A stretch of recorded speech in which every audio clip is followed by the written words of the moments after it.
স্বামী যদি স্ত্রীকে মেসেজে তালাক দেন এবং মেসেজটা স্ত্রী দেখার আগে যদি ডিলিট করে ফেলেন, তাহলে কি স্ত্রী তালাক হয়ে যাবে? ভাই সামিনুর ইসলাম, আপনার প্রশ্নের উত্তর হলো যে মৌখিক বা লিখিত যে কোনোভাবে তালাক দিলে কিন্তু তালাক হয়ে যায়। অর্থাৎ যে কথা আপনি মুখে উচ্চারণ করলে তালাক হবে, ওটা আপনি লিখে দেন, লিখে পাঠান বা লিখে দেন, তাহলেও কিন্তু তালাক হয়ে যায়। আপনি চিঠির মাধ্যমে লিখে পাঠালেন অথবা মোবাইলে SMS পাঠালেন স্ত্রীকে, তাতে মুখে তালাক দিলে যেরকম হয়, এই পাঠানোর মাধ্যমেও তালাক হয়ে যাবে।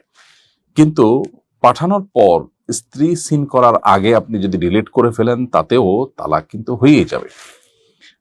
অর্থাৎ স্ত্রী জানলো কি জানলো না, বা স্ত্রী দেখলো কি দেখলো না, সেটা গুরুত্বপূর্ণ নয়, আপনি তালাক দিয়েছেন কিনা সেটা গুরুত্বপূর্ণ। আপনি যদি তালাক দিয়ে থাকেন, তাহলে সেক্ষেত্রে তালাক পতিত হয়ে যাবে। এমনকি যদি সেটা সিন করার আগে ডিলিটও করে ফেলা হয়, খুবই স্পর্শকাতর বিষয়। এই জন্য তালাকের কথা বলবার কিংবা তালাকের কথা লিখে পাঠাবার আগে আমাদেরকে বারবার ভাবতে হবে, সতর্ক থাকতে হবে। এটি ছেলে খেলা নয়, এটি একটি সংসার, দুটি বন্ধন, দুটি পরিবার, তাদের জীবনের সবচাইতে গুরুত্বপূর্ণ সিদ্ধান্ত।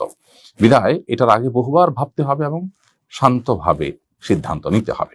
তা নাহলে আমাদেরকে প্রায়শ্চিত্ত করতে হবে, এবং এক্ষেত্রে আসলে তালাক হয়ে গেলে আর সেটাকে ফেরাবার কোনো সুযোগ থাকে না।